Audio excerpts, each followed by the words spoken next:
Hi everyone, it's Brittany and Katie with the Q Team in Rochester, New York.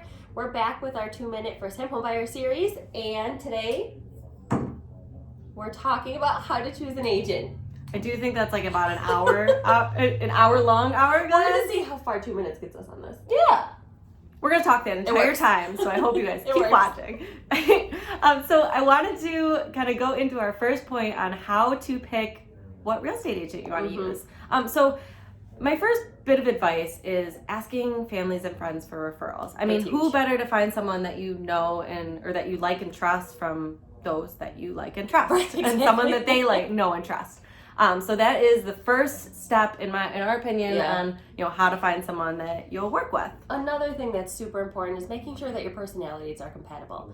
There are a million different personality types out there, and some of them just don't mesh. So it's super important that you feel comfortable with who you're working with, and the first step to do that is to make sure that your personalities match. And you'll know that very early on. So just kind of trust that. I think it's also very, very important to make sure that you are working with someone who listens to you and can be honest with you. So someone who's going to listen to your wants and needs, be real and honest with feedback and advice and support, and making sure that they are able to accommodate your communication preferences, because there's going to be a ton of communication throughout the entire process. And speaking about communication lines must always be open between the agent and the buyer. And vice versa, because as an agent, we need to know what you want and how you feel and what's important. And on the reverse side, you as a buyer should expect that we're going to be open in terms of setting up appointments and hearing what you're saying and acknowledging that we hear you and we're listening. Yep, and giving you that help and support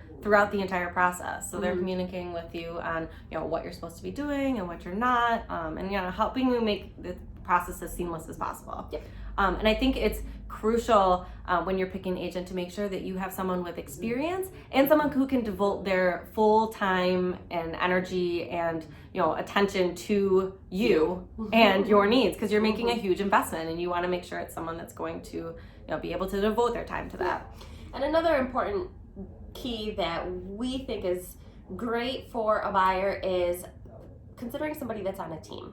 Now, the reason we say that is because real estate agents are also people. They take vacations, they get sick. So in the event that somebody's out of town or they're sick, their team can step in if they're on a team. And it's like you're working with that same agent that you've been working with the entire process. And there's tons of administrative support. And it's basically ensuring that the process is going to be as seamless as possible, because you have literally a whole team working for you to make sure that, it's a fun experience. So this is what 2 minutes got us. So we'll keep going if you want to keep listening for the next 3 hours. But if you found this helpful as you're, trying to decide who to work with, where to get started on this process, I think take our advice, to heart and make sure that you find someone that you're really going to mesh with. That's first and foremost. That's key. So thank you for watching. Stay tuned for our next 2-minute video for our first time homebuyer series, and we'll see you next time. Everyone.